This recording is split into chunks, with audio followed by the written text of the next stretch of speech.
I think as an actor ഒരു once in a lifetime ഒക്കെ ഇങ്ങനത്തെ ഒരു ക്യാരക്ടർ ചെയ്യാനുള്ള ഒരു ഓപ്പർച്യൂണിറ്റി കിട്ടുള്ളൂ. അന്ന് എല്ലാവരും മുന്നിൽ വെച്ച് ഒരു 500 പേര് മുന്നിൽ വെച്ചാൽ പടം കാണിച്ചപ്പോൾ ആ ഒരു കിട്ടിയ കിക്കിലാണ് പിന്നെ എന്നാൽ പൊളി ഇത് കൊള്ളാം. ഇപ്പൊ എന്നോടൊന്നും ഇങ്ങനെ സംസാരിച്ചു നോക്കിയേ. പല ടൈപ്പിലുണ്ട്. ഇപ്പം നമ്മൾ സ്നേഹത്തോടെ വിളിക്കാൻ പറ്റും എന്നുള്ള ഒരു ക്യൂട്ട് സാധനവും അല്ലെങ്കിൽ ഒരു നോട്ടി സാധനമുണ്ട്. പിന്നെ ദേഷ്യത്തിൽ നമ്മൾ പറയുമ്പോൾ അതിന് വേറൊരു ടോൺ. പിന്നെ അൾട്ടിമേറ്റ്ലി ഓൾസോ അണ്ടർസ്റ്റാൻഡ് ഇതൊരു ആക്ടറിൻ്റെ മീഡിയം അല്ല, തിയേറ്റർ ഒരു ആക്ടേഴ്സ് മീഡിയമാണ്. ചവച്ച് വയൽ വെച്ച് ചവച്ച് കുറേ ചവച്ചിട്ട് അത് കുത്തിക്കളയുന്നൊരു നല്ല ക്യൂട്ടായിട്ടുള്ളൊരു ഷോട്ടാണ്. കേൾക്കുമ്പോൾ തന്നെ ഭയങ്കര എന്ത് സ്വീറ്റ് അല്ലേ. ഒറിജിനൽ നെയിം പല ആൾക്കാർക്കും പിടുത്തില്ല. ഇല്ല, വിശാഖ് എന്ന പേര് ഞാൻ എന്ന് പറയുന്ന വിശാഖിനെ ആർക്കും അറിയില്ല. ഞാൻ എന്ന് പറയുന്ന കുപ്പിനെ ആൾക്കാർക്ക് അറിയുള്ളൂ. അതൊരു സങ്കടകരമായ കാര്യമാണോ? മിക്സ്ഡ് ഫീലിംഗ്സ് ആണ് അതിനെക്കുറിച്ച്. ഒരു ക്രെഡിറ്റ് ഉള്ള ഒരു സാധനമാണ്. കാരണം ഫസ്റ്റ് ഫിലിമിൽ അങ്ങനത്തെ ഒരു ഐക്കോണിക് ക്യാരക്ടർ ചെയ്യാൻ പറ്റിയതിന്റെ ഒരു സന്തോഷമുണ്ട്. പക്ഷെ എന്നാൽ ഞാൻ അവിടെ സ്റ്റക്കായി പോയതിന്റെ സങ്കടമുണ്ട്. അങ്ങനത്തെ ഒരു ചെറിയൊരു വിഷമമുണ്ട്. പക്ഷെ I think it's A good thing. പക്ഷെ എന്നാലും അതുകൊണ്ട് എന്താ പറയാ, ഒരു അതിലല്ലാണ്ട് ഒരു ഐഡന്റിറ്റിയും കൂടെ ഉണ്ടെങ്കിൽ അത് കുറച്ചും കൂടെ നമുക്ക് സൂപ്പർ ആയിരിക്കും. കാരണം നമുക്ക് ആസ് എൻ ആക്ടർ ആ ഒരു സോണിലല്ല വേറെ സോണും എക്സ്പ്ലോർ ചെയ്യാൻ ആഗ്രഹമുള്ള ഒരു ആക്ടറാണ്. അപ്പോൾ അതുകൊണ്ട് അങ്ങനത്തെ ക്യാരക്ടേഴ്സ് ചെയ്യുമ്പോൾ പതുക്കെ അത് മാറി വരുന്നതാണ് എനിക്ക് തോന്നുന്നത്. ആനന്ദം എന്ന് പറയുന്ന സിനിമ അത് വളരെ ആക്സിഡന്റലി ആയിരിക്കാം താങ്കളുടെ ലൈഫിലേക്ക് സംഭവിച്ചിട്ടുണ്ടാവാം.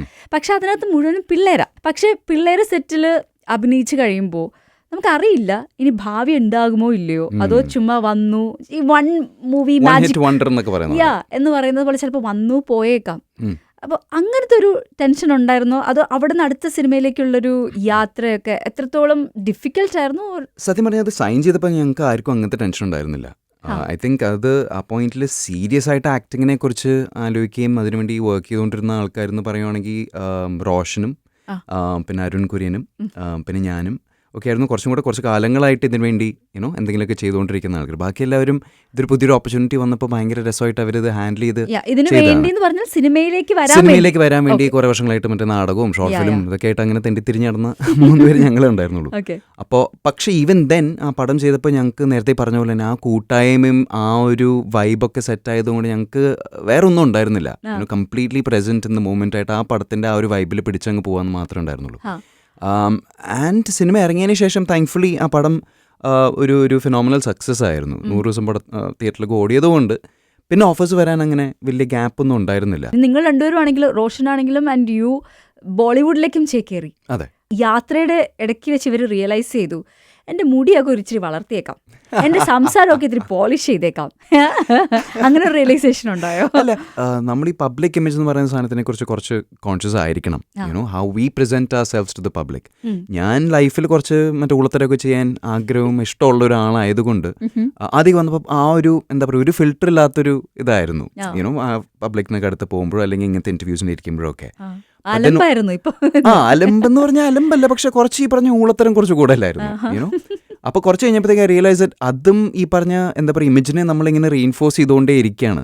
ഇവൻ ഇങ്ങനത്തെ ഓക്കെ കളി ചിരി തമാശ ഇത് മാത്രമാണ് എന്നുള്ളൊരു സാധനം. സോ ആഫ്റ്റർ പോയിന്റ് റിയലൈസ് ഇതല്ല, ഇത് മാത്രമല്ലല്ലോ ഞാൻ, എൻ്റെ വേറെ വശങ്ങളുണ്ട്, അതും ആൾക്കാർ കാണട്ടെ എന്നുള്ള രീതിയിലൊരു ചെറിയൊരു അഡ്ജസ്റ്റ്മെന്റ് വരുത്തേണ്ടി വന്നു. അപ്പൊ പക്ഷെ ഞാൻ ചോദിക്കുന്നത്, ഇപ്പം കണ്ടുകൊണ്ടിരിക്കുന്ന ഒരാളോ ഇന്നലെ കണ്ട ഇന്റർവ്യൂവിൽ ഇവൻ ഇങ്ങനെ ആയിരുന്നല്ലോ, ഇന്ന് പക്ഷെ അവൻ ഇത്തിരി മെച്ചുവേർഡായല്ലോ. പക്ഷെ ആ സ്വിച്ച് പോലെ ഞാൻ ചെയ്തില്ല കേട്ടോ, അതൊരു ഗ്രാജുവൽ. പിന്നെ ഓഫ് കോഴ്സ് വരുന്ന പടങ്ങളും അങ്ങനെ ആയതുകൊണ്ട് ഇപ്പം ഈയിടെയായിട്ട് വരുന്ന പടങ്ങളൊക്കെ കുറച്ചും കൂടെ വേറെ സോണിലുള്ള പടങ്ങളായതുകൊണ്ട് ആ ഇന്റർവ്യൂലൊക്കെ പോയിരിക്കുമ്പോൾ നമ്മൾ കുറച്ചും കൂടെ you talk about more serious stuff. ആനന്ദം പോലെ ആവാൻ പറ്റില്ല. ആനന്ദത്തിൽ ഞാൻ കുട്ടിയായിരുന്നു, പക്ഷെ ഇപ്പൊ ഞാൻ പിന്നെ നമുക്കും പ്രായമായല്ലോ, 31 വയസ്സായി, മാരിഡ് ആണ്. അതെല്ലാം കഴിഞ്ഞപ്പോഴത്തേക്കും ഒബ്വിയസ്ലി ആ ഒരു മെച്ചോറിറ്റി നമ്മുടെ ഉള്ളിലും വരുമ്പോൾ ഐ തിങ്ക് ഒരു ആർട്ടിസ്റ്റിന് മെച്ചോറിറ്റി ഉണ്ടാകുമ്പോൾ അതിന്റെ ക്യാരക്ടേഴ്സിലും പബ്ലിക് പെർഫോമൻസിലും എല്ലാത്തിലും അത് റിഫ്ലക്ട് ചെയ്യും ഉറപ്പായിട്ടും. വിശാഖിനെ പറ്റി പറയുമ്പോൾ വിശാഖിന് ചെറുപ്പത്തിലെ സിനിമ കണ്ടുള്ളൊരു ശീലമുണ്ട് അല്ലേ? ഫാദർ ഒരുപാട് കാസറ്റുകൾ വാങ്ങിച്ചുകൊണ്ട് വരിക, അത് കണ്ട് തീർക്കുക എന്ന് പറയുന്ന താങ്കളുടെ ഒരു റുട്ടീനായിരുന്നു. അപ്പം അതിൽ നിന്നാണ് സിനിമാക്കാരനാവുക എന്നുള്ളൊരു ആഗ്രഹം വരുന്നത്. സ്കൂളിൽ പക്ഷെ ആദ്യം കുറേ സിനിമകൾ കണ്ട് സിനിമ ഭ്രാന്തായിരുന്നു എനിക്ക്. മറ്റേ സിനിമ പിടിക്കണം, ഇത് കരിയർ ആക്കണം എന്നുള്ളൊരു ഇതുണ്ടായിരുന്നു. അപ്പോൾ ദാറ്റ് വാസ് എൻ്റെ ഏറ്റവും വലിയ ഒരു ടൈം പാസ്, അല്ലെങ്കിൽ ഏറ്റവും വലിയ ഹോബിന്ന് ആൾക്കാർ പറയും വാച്ചിങ് TV. പക്ഷേ എനിക്ക് അതിനുപരി മറ്റേ ഈ കണ്ട സിനിമകൾ ഞാനും അനിയനും കൂടെ വീട്ടിൽ വെറുതെ ചെറിയ ക്യാമറ വെച്ച് ഷൂട്ട് ചെയ്യുക, സീൻസ് റീക്രിയേറ്റ് ചെയ്യുക. അപ്പം ഇതൊരു 5, 6, 7 ക്ലാസ് 8 ക്ലാസ് ആ ഒരു സമയത്ത്. പിന്നെ +1 ആദ്യമായിട്ട് ഞങ്ങളെല്ലാവരും കൂടി ഷൂട്ട് ചെയ്തൊരു ഷോർട്ട് ഫിലിം സ്കൂളിൽ കാണിക്കണേ. അന്ന് എല്ലാവരും മുന്നിൽ വെച്ച് ഒരു 500 പേര് മുന്നിൽ വെച്ച് ആ പടം കാണിച്ചപ്പോൾ ആ ഒരു കിട്ടിയ കിക്കിലാണ് പിന്നെ എന്നാ പൊളി, ഇത് കൊള്ളാം.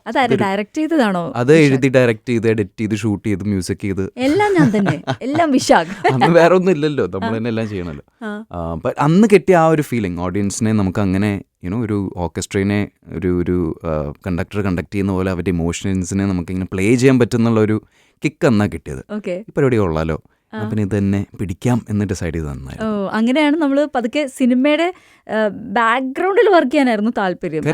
പണ്ടതായിരുന്നു ഡയറക്ഷനും റൈറ്റിംഗും ആയിരുന്നു താല്പര്യം പ്രൈമറിലി. പിന്നെ സംഭവിച്ചതാണ് അഭിനയിക്കണമെന്ന ആഗ്രഹവുമായി സിനിമയുടെ പുറകിൽ പ്രവർത്തിക്കാൻ വരും അസിസ്റ്റന്റ് ആയിട്ടും ഒക്കെ. പക്ഷെ താങ്കൾ അത് ആഗ്രഹിച്ചു, പക്ഷെ വന്നത് മുമ്പിലേക്കാണ്. അത് ഭയങ്കര ഒരു തിയേറ്റർ പ്രോപ്പറായിട്ട് സംഭവിക്കുന്നത് കോളേജിൽ ചെന്നപ്പോഴാണ്. കോളേജിൽ ഫസ്റ്റത്തെ ഷോർട്ട് ഫിലിം എടുത്തതിന് ശേഷമാണ് തിയേറ്ററിൽ വരുന്നത്. ആബ്സല്യൂട്ട്ലി. ഫസ്റ്റ് ഷോർട്ട് ഫിലിം ചെയ്യുന്നത് 11ാം ക്ലാസ്സിൽ +1. പിന്നെ തിയേറ്റർ പ്രോപ്പറായിട്ട് ചെയ്തു തുടങ്ങുന്നത് കോളേജിലെത്തി ഫസ്റ്റ് ഇയർ ആയപ്പോഴത്തേക്കാണ് ഓക്കെ ഇതും കൊള്ളാം, ആക്ടിങ്ങും ഒരു രസമുള്ള പരിപാടിയാണെന്നുള്ള രീതിയിൽ അതിലോട്ടും കയറിയത്. പിന്നെ കോളേജിൽ അത് നോൺ സ്റ്റോപ്പ് ചെയ്തുകൊണ്ടിരുന്നു. പിന്നെ വർക്കിൻ്റെ കൂടെ ചെന്നൈയിലും തിയേറ്റർ കമ്പനിയിൽ വർക്ക് ചെയ്തു. ഫൺ ഫാക്ട്, ഇപ്പം ഞങ്ങളെല്ലാവരും വർക്ക് ചെയ്ത കമ്പനി ഒന്നായിരുന്നു. റോഷൻ, ദർശന, നമ്മുടെ ഡാൻസിങ് റോസ്, ഷബീർ, പല അങ്ങനത്തെ ഇന്നത്തെ ഈ മറ്റേ കച്ചിസേര എന്നുള്ള പാട്ടുള്ള സംയുക്ത, KK, നമ്മുടെ സൂര്യറായി പോർട്ടലിലത്തെ KK, അങ്ങനെ കുറേ ആക്ടേഴ്സ് വന്നൊരു തിയേറ്റർ കമ്പനിയായിരുന്നു ലിറ്റിൽ തിയേറ്റർ ചെന്നൈ എന്ന് പറഞ്ഞൊരു തിയേറ്റർ കമ്പനി. അപ്പോൾ ഞങ്ങളെല്ലാം പല സമയങ്ങളിലായിട്ട് അവിടെ വന്ന് പോയിട്ടുണ്ട്. തിയേറ്ററിൽ അഭിനയിച്ചിട്ട് നമ്മൾ സിനിമയിലേക്ക് വരുമ്പോൾ ഒബ്വിയസ്ലി ആൾക്കാർ പറയുന്നൊരു കാര്യമുണ്ട് ആക്ടിങ്. കാരണം മറ്റിടത്തുള്ള ഒരു എക്സ്പ്രഷൻ അല്ല നമ്മൾ സിനിമയിൽ ഇടുന്നത്, ഇവിടെ കുറച്ചുകൂടെ ബിഹേവിയർ ആണ്. സോ അതെങ്ങനെയാണ് ഹെൽപ്ഫുൾ? ഐ തിങ്ക് ഒരു പടം കഴിയുമ്പോഴത്തേക്ക് അത് ട്യൂൺ ആയിക്കോളും. As an actor I feel overdo ചെയ്യാനാണ് അണ്ടർപ്ലേ ചെയ്യാനേക്കാളും, കൺവിൻസിംഗ്ലി ഓവർഡു ചെയ്യാനാണ് അണ്ടർപ്ലേ ചെയ്യുന്നേക്കാളും കുറച്ചും കൂടെ പാട്. ഒരു ഇപ്പോൾ കുപ്പി പോലത്തെ ഒരു ക്യാരക്ടർ ഭയങ്കര എക്സെൻട്രിക്, ഭയങ്കര ഓവറായിട്ടുള്ള ഒരു ക്യാരക്ടറാണ്. പക്ഷേ ഒരു തിയേറ്റർ ബാക്ക്ഗ്രൗണ്ട് ഇല്ലായിരുന്നെങ്കിൽ അത് ഒരു പക്ഷേ എനിക്ക് കൺവിൻസിംഗ്ലി പോർട്രേ ചെയ്യാൻ ഭയങ്കര ബുദ്ധിമുട്ടായിരുന്നു അതിന്. ബട്ട് 1-2 പടം കഴിഞ്ഞപ്പോഴത്തേക്ക് നമുക്ക് മനസ്സിലായി, നമുക്ക് ഫിൽം മേക്കിംഗ് മനസ്സിലാവുമല്ലോ, ലെൻസിങ് മനസ്സിലാവും. പിന്നെ അൾട്ടിമേറ്റ്ലി ഓൾസോ അണ്ടർസ്റ്റാൻഡ് ഇതൊരു ആക്ടറിൻ്റെ മീഡിയം അല്ല, തിയേറ്റർ ഒരു ആക്ടേഴ്സ് മീഡിയം ആണ്. നമ്മളാണ് എല്ലാം. ഇതല്ല, ഇതിൽ വി ആർ ജസ്റ്റ് എന്താ പറയുക, നമ്മൾ പെയിൻ്റാണ്. ഒരു പെയിൻറ്റർ നമ്മളെ കൊണ്ട് വരയ്ക്കുന്നു, ദാറ്റ്സ് ഇറ്റ്. നമ്മൾ അവിടെ ചെന്നിട്ട് നമ്മുടെ എന്താണോ അത് ചെയ്തു കൊടുത്താൽ മാത്രം മതി. ഇറ്റ്സ് ഹിസ് മീഡിയം, പുള്ളിയുടെ ബേബിയാണ്. അപ്പോൾ ആ ഒരു ഡിഫറൻസ് ആണ് ഏറ്റവും വലിയ ഡിഫറൻസ്. ഇപ്പോൾ 2024 10 വർഷം ആയിട്ടില്ല, പക്ഷേ ഇതിനിടയ്ക്ക് വെച്ച് നമ്മൾ ആ ഒരു ഒരു സ്വിച്ചിങ് നടക്കുകയാണ് വേറൊരു ടൈപ്പ് ഓഫ് ക്യാരക്ടേഴ്സും ചെയ്തുകൊണ്ട്. ഈ രണ്ടും തമ്മിലൊരു ഡിഫറൻസ് മനസ്സിലാക്കണമെങ്കിൽ അവിടെ ഒരു ബ്രേക്ക് വേണം എന്നുള്ളത് സ്വയം എടുത്തൊരു തീരുമാനമാണോ? എടുക്കണമെന്ന് ഭയങ്കര ആഗ്രഹം ഉണ്ടായിരുന്നു. ആൻഡ് ഫോർച്യുനേറ്റ്ലി ആ സമയത്ത് എടുക്കാനുള്ള ധൈര്യവും തോന്നി. കാരണം അങ്ങനത്തെ കഴിഞ്ഞപ്പോഴാണ് നമ്മൾ അങ്ങനെ ഐ തിങ്ക് 2017 എൻഡായപ്പോഴത്തേക്കും തന്നെ കിട്ടിക്കൊണ്ടിരുന്ന ക്യാരക്ടേഴ്സിനോട് ചെറിയൊരു എന്താ പറയുക, ഇതിന്നൊരു ആ ഒരു കിക്ക് കിട്ടുന്നില്ലല്ലോ എന്നുള്ള ഒരു ഫീലിംഗ് വന്ന് തുടങ്ങിയായിരുന്നു. ദെൻ 2018 ആയപ്പോഴത്തേക്കും ഞാൻ പതുക്കെ വരുന്ന ക്യാരക്ടേഴ്സിൻ്റെ എന്താ പറയുക, കുറച്ച് എനിക്ക് ചെയ്യണം എന്ന് തോന്നാണ്ട് ചെയ്യുന്നില്ല എന്നുള്ളൊരു തീരുമാനം എടുത്തായിരുന്നു. പിന്നെ ആ സമയത്ത് തന്നെ മറ്റേ ഫിൽം മേക്കിംഗ് ഒന്നുകൂടെ റീസ്റ്റാർട്ട് ചെയ്യാം എന്നുള്ള രീതിയിൽ ഒരു കമ്പനി തുടങ്ങി. കുറേ ആഡ്സും മ്യൂസിക് വീഡിയോസും കോർപ്പറേറ്റ് ഫിലിംസൊക്കെ ഷൂട്ട് ചെയ്ത് ഡയറക്റ്റും പ്രൊഡ്യൂസൊക്കെ ചെയ്തു. അതുകൊണ്ട് വെറുതെ ഇരിക്കുകയായിരുന്നില്ല, വരുമാനം ഉണ്ടായിരുന്നു. പിന്നെ കോവിഡ് ഹാപ്പൻ ചെയ്തപ്പോൾ എല്ലാവർക്കും ഒരു ഹാർഡ് റീസെറ്റ് ആയിരുന്നല്ലോ. അപ്പോൾ അതുകൊണ്ട് 2 വർഷം വെറുതെ എന്താ പറയുക, സിനിമ നടക്കാത്തൊരു സമയം ആയതുകൊണ്ട് ആ സമയത്ത് കുറേ ഓഡിഷൻ ചെയ്ത് അങ്ങനെയാണ് ഈ ഹിന്ദിയൊക്കെ സംഭവിക്കുന്നത്. പരസ്യങ്ങളും അങ്ങനെയാണ്. പിന്നെ ഹിന്ദിയിലേക്ക് ഒബ്വിയസ്ലി ഫ്രം സ്ക്രാച്ച് ആയതുകൊണ്ട് ആദ്യം പരസ്യം, പിന്നെ ഈ മറ്റേ ശബാഷ് മിട്ടു എന്നുള്ള പടത്തിലൊരു ക്യാമിയോ, പിന്നെ തേജസിലൊരു കുറച്ചൊരു എക്സ്റ്റൻഡഡ് റോൾ, പിന്നെ അതിൽ കണ്ടിഷ്ടപ്പെട്ടാണ് അങ്ങനെ എമർജൻസിയിലേക്ക് വിളിക്കുന്നത്. അപ്പോൾ യെസ്, ഇറ്റ് വാസ് ഒരു ഡിസിഷൻ ആയിരുന്നു. പക്ഷേ യൂണിവേഴ്സ് ഹെൽപ്ഡ് എന്ന് വേണമെങ്കിൽ പറയാം. ഫസ്റ്റത്തെ എൻ്റെ ഡയറക്ഷൻ ഇന്ന കഥാപാത്രങ്ങൾ വെച്ച് അല്ലെങ്കിൽ ഇന്ന സ്റ്റോറി അങ്ങനെ എന്തെങ്കിലും ഒരു ഡ്രീം ഉണ്ട്. സ്ക്രിപ്റ്റ് റെഡിയാണ്, പ്രൊഡ്യൂസേഴ്സ് കേട്ടു തുടങ്ങിയിട്ടുണ്ട്. ആക്ടേഴ്സ് 4 സ്ത്രീകളാണ് ലീഡ്. അപ്പോൾ അതിൽ 2 പേർ ഓൾറെഡി ഓൺ ബോർഡാണ്. So it's actually picking up pace. Hopefully ഈ വർഷം അവസാനമൊക്കെ ആകുമ്പോഴത്തേക്കും സാധനം on ആവേണ്ടതാണ്. Is that a women empowerment kind of? See, that's a word that I don't agree with completely, because ആ ഒരു ടേമിന് ഒരു നെഗറ്റീവ് കൊണോട്ടേഷൻ ഉണ്ട്. ആൾക്കാർ ഈ പറഞ്ഞ വിമൻ സെൻട്രിക് അല്ലെങ്കിൽ വിമൻ എംപവർമെന്റ് എന്ന് പറയുമ്പോൾ അതൊരു ഇഷ്യൂ സെൻട്രിക് ഫിലിമായി പോകും. അല്ലെങ്കിൽ ഒരു ബാഡ് ഇംപ്രഷൻ ഉണ്ട് ആൾക്കാർക്ക്. കാരണം നമ്മുടെ ഓഡിയൻസ് ആർ ഇൻ്റലിജൻറ്റ്, അവരോട് പറഞ്ഞു കൊടുക്കേണ്ട ആവശ്യമില്ല, അവരെ കൊണ്ട് ചോദ്യങ്ങൾ ചോദിപ്പിച്ചാൽ മതി. ഇപ്പോൾ first and foremost it's gonna B an entertaining film, it's an entertainer, it's an action comedy thriller. അതിൽ പൊളിറ്റിക്സ്, വിമൻ ഫെമിനിസം മാത്രമല്ല വേറെ പല പൊളിറ്റിക്സും ഇടയിലൂടെ പറഞ്ഞു പോകുന്നുണ്ട്. ബട്ട് ഇറ്റ്സ് നോട്ട് ഒരു പൊളിറ്റിക്സ് ഫസ്റ്റ് എന്നുള്ളൊരു ഫിലിം അല്ല, ഇറ്റ്സ് എൻ എന്റർടൈൻമെന്റ് ഫസ്റ്റ് എന്നുള്ളൊരു ഫിലിം. ഇപ്പൊ ഈ എക്സിറ്റ് സിനിമ ഇറങ്ങുമ്പോഴത്തേക്കും ഒരു കോളേജ് ക്യാമ്പസിനുള്ളൊരു സ്കോപ്പ് ഇല്ല. എക്സിറ്റ് ഈസ് കംപ്ലീറ്റ്ലി വേറൊരു സോണാണ്. നേരത്തെ പറഞ്ഞ പോലെ ഈ ബ്രേക്കിന് ശേഷം വരുന്ന പടങ്ങൾ എന്ന് പറയുമ്പോൾ ഏറ്റവും എക്സൈറ്റഡ് ആയിട്ടുള്ള ഒരു പടം എക്സിറ്റ് തന്നെയാണ്. ഇതിന് ശേഷമുള്ള എല്ലാ ക്യാരക്ടേഴ്സും വളരെ ഡിഫറെൻ്റ് ആണ്, പക്ഷേ ഇത് ഭയങ്കര എക്സ്ട്രീം ആയിട്ടുള്ളൊരു ക്യാരക്ടർ തന്നെയാണ്. I think as an actor ഒരു once in a lifetime ഒക്കെ ഇങ്ങനത്തെ ഒരു ക്യാരക്ടർ ചെയ്യാനുള്ളൊരു ഓപ്പർച്യൂണിറ്റി കിട്ടുള്ളൂ. അപ്പം അതുകൊണ്ട് വന്ന് ഇപ്പോൾ കഥ എങ്ങനെയാണ് നമ്മളെ തേടി എത്തിയത് അറിയില്ല. That's what I said, the universe somehow helped. ഇതൊക്കെ നമ്മൾ അത്രയും ആഗ്രഹിച്ച, അയ്യോ എനിക്കിത് മതി എനിക്ക് ഇതും ചെയ്യണം അതും ചെയ്യണം എന്നൊക്കെ ആഗ്രഹിച്ചതും within a couple of years അത് സംഭവിക്കുകയാണ്. ഓവർനൈറ്റ് അല്ല, പക്ഷേ ഇറ്റ് സ്ലോലി ഹാപ്പൻ. ഇത്രയും സീരിയസ് ആയിട്ടുള്ള, എനിക്ക് തോന്നുന്നു 25 ഇയേഴ്സോളം പുറം ലോകം കാണാത്ത ഒരു വ്യക്തി അങ്ങനെ ഒരു ക്യാരക്ടറിലേക്ക് വിശാഖിനെ അത് ഡയറക്ടറിനോട് ചോദിച്ചില്ലേ? ഇല്ല, ചോദിച്ചിട്ടുണ്ട്. അവൻ്റെ ഉത്തരം വളരെ ഫണിയാണ്. ഞാൻ ഇടയ്ക്ക് ഈ ഫോട്ടോഷൂട്ട്സ് ഒക്കെ ചെയ്യുമായിരുന്നു. അപ്പോൾ അതിൽ ഒരു ഫോട്ടോയിൽ ഭയങ്കര വിയേർഡായിട്ടുള്ള പോസും എൻ്റെ ഫിംഗേഴ്സൊക്കെ അത്യാവശ്യം നീളം കൂടുതലാണല്ലോ. അപ്പോൾ അതുകൊണ്ട് അതൊക്കെ വെച്ചുള്ള ഒരു വൈഡ് ആംഗിൾ ഒരു ഫോട്ടോ ഉണ്ടപ്പോൾ പുള്ളിക്ക് ഇവൻ ഈ ക്യാരക്ടറിന് ചിലപ്പോൾ സൂട്ടാവുമല്ലോ എന്ന് തോന്നി. പിന്നെ വന്ന് മീറ്റ് ചെയ്തപ്പോഴാണ് പിന്നെ ഓക്കെ ഇവൻ മറ്റേ ഈ കുപ്പി മാത്രമല്ല, ഇവന് കുറച്ചും കൂടെ സീരിയസ് ആയിട്ടുള്ള ഒരു മനുഷ്യനാണെന്നുള്ളൊരു സാധനം അവന് മനസ്സിലാവുന്നപ്പോഴാണ്. But he was also very confident. അപ്പോൾ ഹാറ്റ്സ് ഓഫ് ടു ഷാനു, എൻ്റെ ഡയറക്ടർ. കാരണം ഒരിക്കലും ഇങ്ങനെ എന്നെ ഇതിൻ്റെ മുന്നേ ചെയ്ത പടങ്ങൾ വെച്ച് നോക്കുമ്പോഴത്തേക്കും ഒരിക്കലും ഇങ്ങനത്തെ ഒരു ക്യാരക്ടർ ഇവൻ ചെയ്യുന്ന ഒരിക്കലും തോന്നുന്നില്ല. ബട്ട് ആ റിസ്ക് എടുത്ത് ഓൾ ക്രെഡിറ്റ് ടു ഷാനു. ഭ്രമയുഗത്തിന്റെ ഒക്കെ ഒരു വേറൊരു പതിപ്പ് പോലെ ഉള്ളൊരു തോന്നൽ. ഐ തിങ്ക് ജോൺർ വൈസ് കുറച്ച് സിമിലാരിറ്റീസ് ഉണ്ടാവും, പക്ഷെ അതൊരു പീരിയഡ് ഫിലിമാണ്. കുറച്ചും കൂടി ഒരു ആർട്ടിസ്റ്റിക് സോണിൽ നിൽക്കുന്ന ഒരു ഫിലിമാണ്. നമ്മുടെ കുറച്ചും കൂടി ഒരു മാസി സോണിലാണ് പടം നിൽക്കുന്നത്. പക്ഷേ യെസ്, ഒരു സർവൈവൽ ത്രില്ലറാണ്. ഒരു വീട്ടിൽ പെട്ടുപോകുന്ന കുറച്ച് ക്യാരക്ടേഴ്സിന്റെ പോയിന്റ് ഓഫ് വ്യൂ എന്നാണ് കഥ പോകുന്നത്. എക്സിറ്റ് എന്ന് പറയുന്ന മൂവിക്ക് വേണ്ടി എന്തൊക്കെയോ ചെയ്തിട്ടുണ്ട്, കുറേ ചെയ്തിട്ടുണ്ട്. കുറെ എന്തൊക്കെയായിരുന്നു. അപ്പോൾ ഈ ക്യാരക്ടർ ഇങ്ങനെ ആയതുകൊണ്ട് തന്നെ നമുക്ക് ഇയാൾക്ക് ഡയലോഗ് ഇല്ല പടത്തില്, സീറോ ഡയലോഗ്. അപ്പോൾ ഡബിങ് ഈസി ആയിരുന്നു? ഡബിങ് ഭയങ്കര പാടായിരുന്നു. കാരണം ഇയാൾക്ക് വേണ്ടി ഞങ്ങൾ ഒരു ഇപ്പോൾ ഏത് ആനിമൽ ആണെങ്കിൽ പോലും, ഇപ്പോൾ പട്ടിയാണെങ്കിൽ പോലും ഇങ്ങനത്തെ കുരയ്ക്ക് ഒരു അർത്ഥമുണ്ട്, അങ്ങനത്തെ കുരയ്ക്ക് വേറെ ഒരു അർത്ഥം ഉണ്ടല്ലോ. അപ്പോൾ ഒരു non verbal and verbal communication രണ്ടും വേണമല്ലോ ഒരു ക്യാരക്ടർ ആകുമ്പോൾ. അപ്പോൾ ഈ സ്വരങ്ങൾ വെച്ച് അയാൾ കേട്ട് വളർന്ന ശബ്ദങ്ങൾ വെച്ച് ഇയാൾ എങ്ങനെ ഒരു ലാംഗ്വേജ് ഒരു പക്ഷേ ക്രിയേറ്റ് ചെയ്തിട്ടുണ്ടാവാം. അപ്പോൾ എൻ്റെ കുറച്ച് ഫ്രണ്ട്സ് ഉണ്ട് JNU പഠിക്കുന്ന ലിംഗ്വിസ്റ്റിക്സ് ഒക്കെ ചെയ്യുന്ന PhD സ്റ്റുഡൻസ് ആണ്. അപ്പോൾ അവരുടെ സൈഡിൽ നിന്നൊക്കെ കുറച്ച് ഇൻഫർമേഷനൊക്കെ എടുത്ത് ലിംഗ്വിസ്റ്റിക്സിലൊരു ഫുബിഡൻ എക്സ്പെരിമെൻ്റ് ഉണ്ട്. ഒരു കുട്ടീനെ ഇതുപോലെ തന്നെ ജനിച്ച ഒരു കുട്ടീനെ ഒരു റൂമിൽ പൂട്ടിയിട്ട where does language come from എന്ന് പഠിക്കാൻ വേണ്ടി ഒരു എക്സ്പെരിമെൻ്റ് ആണ്. ആൾക്കാരിൽ നിന്ന് കേട്ടാണോ അതോ ലാംഗ്വേജ് നമ്മൾ ജനിച്ച് വീഴുമ്പോൾ തന്നെ നമ്മുടെ ഉള്ളിലുള്ളൊരു സാധനമാണെന്ന് മനസ്സിലാക്കാൻ വേണ്ടി ഒരു എക്സ്പെരിമെൻ്റ് ആണ്. അപ്പോൾ ആ ഫുബിഡൻ എക്സ്പെരിമെൻറ്റ് നമുക്ക് ഈ പടത്തിൽ പ്ലേ ചെയ്യാൻ പറ്റി. അപ്പോൾ അയാൾ അവിടെ ഉള്ള സ്വരങ്ങളാണ് അയാളുടെ ഏറ്റവും വലിയൊരു. അപ്പൊ ഈ ക്യാരക്ടർ ജനിച്ചിട്ട് പുറം ലോകം കണ്ടിട്ടില്ല. അപ്പൊ അവിടെ ആ വീട്ടിലൊരു കാര്യസ്ഥനുണ്ട്. പുള്ളി ഇപ്പൊ നമ്മൾ ഈ പട്ടിനെ അല്ലെങ്കിൽ പശുവിനൊക്കെ ഓടിക്കാൻ വേണ്ടി ഹൈ ഹൈ ഹൈ എന്നുള്ള ശബ്ദം ഉണ്ടാക്കുമല്ലോ. ഇത് മാത്രമാണ് ഇയാളുടെ വൊക്കാബുലറി, ഈ ശബ്ദം. ഇതിന്റെ പല റേഞ്ച് പല രീതിയിലൊക്കെ പിടിക്കുമ്പോൾ നമുക്ക് ഒരു ലാംഗ്വേജ് അല്ലെങ്കിൽ ഇയാൾ പറയുന്നത് എന്താണെന്ന് ഫീൽ ചെയ്യാൻ പറ്റും. That's all. ഇപ്പൊ എന്നോടൊന്നും അങ്ങനെ സംസാരിച്ചു നോക്കിയേ. പല ടൈപ്പിലുണ്ട്. ഇപ്പൊ നമ്മൾ സ്നേഹത്തോടെ വിളിക്കാൻ മറ്റേ ഹൈ ഹൈ എന്നുള്ളൊരു ക്യൂട്ട് സാധനവും അല്ലെങ്കിൽ ഒരു നോട്ടി സാധനമുണ്ട്. പിന്നെ ദേഷ്യത്തിൽ നമ്മൾ പറയുമ്പോൾ അതിന് വേറൊരു ടോണും high high high high high എന്നുള്ളൊരു സാധനമായിരിക്കും. അപ്പോൾ ഇങ്ങനത്തെ ഈ ശബ്ദങ്ങൾ വെച്ചുള്ള ഒരു കളിയായിരുന്നു. പിന്നെ ഫിസിക്കലി ഭയങ്കര ഡിമാൻഡിങ് ആയിരുന്നു. കാരണം നടക്കാനും ഇരിക്കാനൊന്നും ആരും ഇയാളെ പഠിപ്പിച്ചിട്ടില്ല. അപ്പോൾ അവിടെയുള്ള വലിയ എട്ടുകാലി, എലി, പൂച്ച ഇതിനൊക്കെ കണ്ടാണ് ഇയാൾ ആ മറ്റേ എന്താ പറയുക മൂവ്മെൻറ്റ്സ് കംപ്ലീറ്റ്ലി പഠിച്ചത്. പാനുവൽ ഫ്ലോ എന്ന് പറഞ്ഞൊരു മൂവ്മെൻറ്റ് സ്റ്റൈലല്ല, ഒരു ബോഡി മൂവ്മെൻറ്റ് പ്രാക്ടീസ് ആണ്. അതിൽ കുറച്ച് ട്രെയിൻ കുറേ പേര് ചെയ്യുന്നുണ്ട്. It's become common. അപ്പോൾ അതിൽ കുറച്ച് പ്രാക്ടീസ് ചെയ്യേണ്ടി വന്നു. കണ്ടംപററി ഡാൻസിൻ്റെ കുറച്ച് എലിമെൻറ്റ്സ് പിക്കപ്പ് ചെയ്യേണ്ടി വന്നു. And first time in my life that ഈ പറഞ്ഞ quote and quote method acting എന്ന് പറയുന്ന വട്ടുപിടിച്ച സാധനം ഉണ്ടല്ലോ. കാരണം ഈ ക്യാരക്ടർ ചെയ്യണമെങ്കിൽ അതില്ലാണ്ട് പറ്റില്ല. അതിനുവേണ്ടി പച്ചമാംസം വരെ താങ്കൾ കഴിച്ചിട്ടുണ്ടെന്നൊക്കെ ഞാനിങ്ങനെ. അതിൽ ഞങ്ങൾ വേറെ പല ഓപ്ഷൻസും ട്രൈ ചെയ്തു. സിന്തറ്റിക് ആയിട്ടുള്ള സിലിക്കോൺ വെച്ചും അങ്ങനത്തെയൊക്കെ ട്രൈ ചെയ്തിട്ടും ആ ഒരു ഫീല് കിട്ടുന്നുണ്ടായിരുന്നില്ല. അപ്പോൾ ഞങ്ങളുടെ ഡയറക്ടർ എന്നാ മോനെ ബ്രോ ഇത് ചെയ്താൽ കുഴപ്പമുണ്ടോ എന്ന് ചോദിച്ചപ്പോഴത്തേക്കും ഒന്നുമില്ല, ബീഫ് തന്നെയായിരുന്നു, എന്നും കഴിക്കുന്ന കാര്യമല്ലേ. അത് മറ്റേ ഫേക്ക് ബ്ലഡിൽ മുക്കി ഒരാളുടെ മേത്ത് ഇങ്ങനെ നമ്മൾ അറേഞ്ച് ചെയ്ത് ഫ്ലഷ് ആക്കുന്ന പറയും നരസിംഹം ഇങ്ങനെ നെഞ്ച് പൊളിച്ച് കഴിക്കുന്ന പോലെ ഒരു ഷോട്ട് ഉണ്ടായിരുന്നു. അപ്പോൾ അതിനു വേണ്ടി കഴിക്കേണ്ടി വന്നു. കഴിക്കല്ല, അഭിനയിച്ച് ചവച്ച് വയൽ വെച്ച് ചവച്ച് കുറേ ചവച്ചിട്ട് അത് തുപ്പിക്കളയുന്നൊരു നല്ല ക്യൂട്ടായിട്ടുള്ളൊരു ഷോട്ടുണ്ട്. കേൾക്കുമ്പോൾ തന്നെ ഭയങ്കര എന്ത് സ്വീറ്റ് അല്ലേ. തിയേറ്ററിലേക്ക് ആൾക്കാർക്ക് വരാൻ ഇതൊരു ആ ഒരു ബാനർ കിടക്കുന്നതുകൊണ്ട് ഇത്തിരി ബുദ്ധിമുട്ടായിരിക്കുമോ? സെൻസിറ്റീവ് ആയിട്ടുള്ള കുറച്ച് സീൻസ് ഉണ്ട്. ഇപ്പൊ കുറച്ചു മുമ്പ് പറഞ്ഞില്ലായിരുന്നോ ക്യൂട്ട് സീൻസ് ഒക്കെ ഉണ്ടല്ലോ. I think it's the opposite. ഈ പടം വന്ന് കാണാനുള്ള കാരണം അതാണ്. ബിക്കോസ് ഇപ്പോൾ എപ്പോഴും കാണുന്ന ഒരു എക്സ്പീരിയൻസ് ആയിരിക്കില്ല.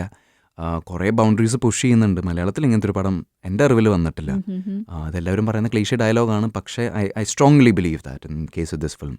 മിഥാലി രാജിനെ ബേസ് ചെയ്തിട്ടുള്ള ബയോപിക് പടത്തിൽ തപ്സി പന്നൂടെ കൂടെ നമുക്ക് അതിലത്ത് ഒരു റോള് ചെയ്യാൻ പറ്റി. Character name was Chandan. Thank you Maju. അപ്പോൾ ചന്ദൻ്റെ ക്യാരക്ടർ ചെയ്തു. പക്ഷെ ഇനി നമ്മൾ നോക്കിയിരിക്കുന്ന പടമാണ് പടം. കങ്കന റണൌട്ട് ഡയറക്റ്റ് ചെയ്ത് കങ്കന ഇന്ദിരാഗാന്ധി ആൻഡ് സഞ്ജയ് ഗാന്ധി ആയിട്ടാണ് നമ്മൾ വരുന്നത്. കറക്റ്റ്. അത് ഭയങ്കര ഒരു, അത് നേരത്തെ പറഞ്ഞ പോലെ ഇത് എങ്ങനെ സംഭവിച്ചു എന്ന് എനിക്കറിയില്ല ഓണസ്റ്റ്ലി. തേജസ് എന്നുള്ളൊരു ഫിലിമിൽ ഞങ്ങൾ ഒരുമിച്ച് അഭിനയിച്ചായിരുന്നു. That came out in October November last year. Okay. അതിൽ വർക്ക് ചെയ്തിട്ട് എന്തോ I think something stuck with. അതുകൊണ്ട് പെട്ടെന്ന് ഒരു ദിവസം പുള്ളിക്കാരുടെ ടീമിൽ നിന്ന് ഇങ്ങനെ വിളിച്ചിട്ട് ma'am once you for one role, എങ്ങനെയാണ് നിങ്ങളുടെ അവൈലബിലിറ്റി എന്ന്. ഞാൻ പറഞ്ഞു അവൈലബിളൊക്കെയാണ്, കുഴപ്പമില്ല. അപ്പം എൻ്റെ മനസ്സിൽ ഒരിക്കലും സഞ്ജയ് ഗാന്ധിയുടെ റോളായിരിക്കുന്നൊന്നും ഒരിക്കലും വിചാരിക്കില്ലല്ലോ നമ്മൾ. എമർജൻസി സമയത്തിനെ കുറിച്ചുള്ള ഒരു പടമെന്ന് അവർ പറഞ്ഞായിരുന്നു. അപ്പം അതുകൊണ്ട് കേരളത്തിൽ നിന്ന് ആ സമയത്ത് ഇമ്പോർട്ടൻ്റ് ആയിട്ടുള്ള ഫിഗേഴ്സ് ആരൊക്കെയായിരുന്നു, ഇവിടെ അങ്ങനത്തെ ഇമ്പോർട്ടൻറ്റ് ഫിഗേഴ്സ് ആരൊക്കെയാണെന്നുള്ളൊരു റീസർച്ച് ആയിരുന്നു ഞാൻ നടത്തിയത്. കാരണം അവർ ക്യാരക്ടർ ഏതൊന്നും പറഞ്ഞില്ല. എന്നിട്ട് അവിടെ പോയി മീറ്റ് ചെയ്തപ്പോഴാണ് പിന്നെ അവർ പറയുന്നത്, Vishak this is the character, I want you to play my son Sanjay in this film എന്നൊക്കെ പറയുമ്പോൾ ഞാൻ, രാജീവ് ഗാന്ധി ഉണ്ടോ? രാജീവ് ഉണ്ട്, പക്ഷേ ഹിസ്റ്റോറിക്കലി സ്പീക്കിംഗ് ആ സമയത്ത് പുള്ളിക്കാരൻ ഇന്ത്യൻ എയർലൈൻസിലൊരു പൈലറ്റ് ആയിരുന്നു. So he wasn't very involve ഇവിടുത്തെ പോളിറ്റിക്സിൽ. സഞ്ജയ് ആയിരുന്നു സത്യം പറഞ്ഞാൽ, യുനോ ഇന്ദിരാഗാന്ധി കഴിഞ്ഞാൽ പിന്നെ സഞ്ജയ് ആയിരുന്നു നെക്സ്റ്റ് ഇൻ ലൈൻ. പക്ഷേ അൺഫോർച്ചുനേറ്റ്ലി അയാൾ വളരെ അൺടൈംലി ആയിട്ടുള്ളൊരു ഡെത്തിൽ മരിച്ചുപോയി. പക്ഷെ അതെനിക്ക് തോന്നുന്നു ചെയ്യാൻ ഭയങ്കര ബുദ്ധിമുട്ടുള്ള ഒരു ക്യാരക്ടർ ആയിരിക്കുമല്ലോ. ഇപ്പൊ ഈ പറഞ്ഞ പോലെ തന്നെ സഞ്ജയ് ഗാന്ധി എന്ന് പറയുന്ന വ്യക്തിനെ നമുക്കിങ്ങനെ കൂടുതലും കേട്ടറിവേ ഉള്ളൂ. അയാളെ കുറിച്ച് ഈ ലെജൻസും മെറ്റ്സേ ഉള്ളൂ. കാരണം അയാൾ സ്വയം ഒരു ഇന്റർവ്യൂ കൊടുത്തിട്ടില്ല. അയാളെക്കുറിച്ച് ബുക്സ് എന്ന് പറഞ്ഞാൽ 1-2 ഉള്ളൂ. അതും അയാളുടെ അസോസിയേറ്റ്സും ഫ്രണ്ട്സും ആൾക്കാരൊക്കെ ഇന്റർവ്യൂ ചെയ്തുള്ള ബുക്സൊക്കെ ഉള്ളൂ. അപ്പോൾ ഈ റീസർച്ച് മെറ്റീരിയൽ കുറവായിരുന്നു, to be very honest. Even footage ഉണ്ടായിരുന്നില്ല. അപ്പോൾ ഇന്റർവ്യൂസ് ഒന്നും ഇല്ലാത്തതുകൊണ്ട് ഈവൻ ഓഡിയോ വിഷ്വൽ ഫുട്ടേജ് കിട്ടാൻ ഭയങ്കര പാടായിരുന്നു. പിന്നെ ഗവൺമെൻറ് ഓഫ് ഇന്ത്യ ആർക്കൈവ്സ് അല്ലെങ്കിൽ റോയിട്ടേഴ്സ്, AFP അങ്ങനത്തെ ന്യൂസ് ഏജൻസിൻ്റെ ആർക്കൈവ്സ് എന്നൊക്കെ കുത്തിപ്പൊക്കിയാണ് പിന്നെ ഇയാൾ എങ്ങനെ നടക്കുന്നത്, എങ്ങനെ സംസാരിക്കുന്നത്, എങ്ങനെ ഇരിക്കുന്നത് എന്നൊക്കെ മനസ്സിലാക്കാൻ പറ്റിയത്. അപ്പോൾ ഈ ഇൻസെക്യൂരിറ്റി എന്ന് വരുന്ന ഒരു സ്ഥായിയാണ് ഇയാളുടെ ഒരു നോർമൽ സ്റ്റേറ്റ് ഓഫ് ബീങ് എന്ന് മനസ്സിലാക്കുമ്പോൾ തന്നെ നമുക്ക് പിന്നെ ബാക്കിയൊക്കെ ഫോളോ ഇൻ പ്ലേസ് ചെയ്യും. പക്ഷേ മേനക ഗാന്ധിയുടെ കുറേ ഇൻ്റർവ്യൂസ് ഉണ്ടായിരുന്നു. സിമി ഗരേവാലായിട്ടുള്ളൊരു ഇൻ്റർവ്യൂവിൽ കുറേ ഇയാളെക്കുറിച്ച് സംസാരിക്കും, അവരുടെ പേഴ്സണൽ റൊമാൻസിനെ കുറിച്ച് സംസാരിക്കുകയൊക്കെ ചെയ്തു. But again as with all kinds of secondary research, secondary information, നമ്മൾ ഇപ്പോൾ ബുക്സ് ആണെങ്കിലും അത് ഇൻ്റർവ്യൂസ് ആണെങ്കിലും ഒക്കെ അതെ അയാളുടെ വായിന്ന് വരുന്ന വാക്കല്ലെങ്കിൽ നമുക്കത് 100% ഒരിക്കലും നമുക്ക് വിശ്വസിക്കാൻ പറ്റില്ല. So but it all helped, എല്ലാം ഹെൽപ്പ് ചെയ്തു. ഇപ്പോൾ കുറേ കഥകളൊക്കെ ഉണ്ട്, ഇയാൾ ഇന്ദിരാഗാന്ധിനെ പോയി തല്ലി എന്നുള്ള കഥയൊക്കെ ഉണ്ട്. പക്ഷെ എന്ന് വെച്ചാൽ അത് സത്യമായിക്കൊള്ളുന്നില്ല. Lot of myths about this person. സത്യം പറഞ്ഞിട്ടുണ്ടെങ്കിൽ ഇതുപോലുള്ളൊരു ക്യാരക്ടർ ചെയ്യുമ്പോഴാണ് നമുക്ക് ഒരുപാട് ക്രിട്ടിസൈസ് ആൾക്കാർ ചെയ്യാനുള്ള ചാൻസുകളുണ്ട്. ഉറപ്പായിട്ടും അല്ലേ? ഇതെന്നാ മൂവി റിലീസ് വരുന്നത്? ജൂൺ 14 ഇപ്പോൾ ഡിക്ലെയർ ചെയ്തേക്കുന്നത്. ഓക്കെ. പക്ഷേ ഈ നേരത്തെ പറഞ്ഞ criticise of course because Menaka Gandhi and Varun Gandhi, പിന്നെ അയാൾ കമൽനാഥ് സർ, അങ്ങനെ കുറേ പൊളിറ്റീഷ്യൻസ് ആൻഡ് പവർഫുൾ ഫിഗേഴ്സ് ഇപ്പോഴും ജീവനോടെ ഉണ്ട്. ഇയാളുടെ ക്ലോസ് ഫ്രണ്ട്സ്, ഫാമിലി, അസോസിയേറ്റ്സ് ആയിരുന്ന ആൾക്കാർ. അപ്പോൾ പെർഫോമൻസ് കണ്ടിട്ട് അവരുടെ വായിന്ന് അല്ലെങ്കിൽ അവരുടെ സൈഡിൽ നിന്ന് കിട്ടുന്ന ഒരു റെസ്പോൺസ് എന്തായിരിക്കുന്നതാണ് എന്നെ ഏറ്റവും കൂടുതൽ ടെൻഷൻ അടിപ്പിക്കുന്ന ഒരു കാര്യം. കാരണം കങ്കന റണൌട്ടിനെ എങ്ങനെയൊക്കെ നമ്മൾ തിരിച്ചിട്ട് മറിച്ചിട്ടാലും ഇന്ദിരാഗാന്ധിയുടെ ഒക്കെ ഒരു ഭയങ്കര ചായയും ഭയങ്കര മാനറസും ഒക്കെ ഉണ്ട്. പിന്നെ നമ്മൾ നോക്കി കാണാൻ പോകുന്നത് നമ്മുടെ കേരളത്തിൽ നിന്ന് വിശാഖ ചെന്നിട്ട് സഞ്ജയ് ഗാന്ധി പൊളിക്കോ. അതെ. അപ്പം അത് ഞങ്ങൾ റിലീസ് ചെയ്യാൻ വേണ്ടി വെയിറ്റ് ചെയ്തിരിക്കുകയാണ്. അതോടുകൂടെ എനിക്ക് തോന്നുന്നു ബോളിവുഡിലൊരു നല്ല അല്ലേ വിശാഖ് നായർ നല്ലൊരു ബ്രേക്ക് ആയിരിക്കണം ഇൻഷാല്ലാ. ബിക്കോസ് ഇപ്പോൾ ചെയ്തുകൊണ്ടിരിക്കുന്ന പ്രോജക്റ്റും യഷാജ് ചെയ്യുന്ന ഒരു സീരീസാണ്. അപ്പം അതിൽ കീർത്തി സുരേഷും രാധിക ആപ്തയും ഞാനുമാണ് മെയിൻ ആയിട്ടുള്ള ക്യാരക്ടേഴ്സ്. That's for Netflix. അപ്പോൾ ഹിന്ദിയിൽ things are happening. Very good.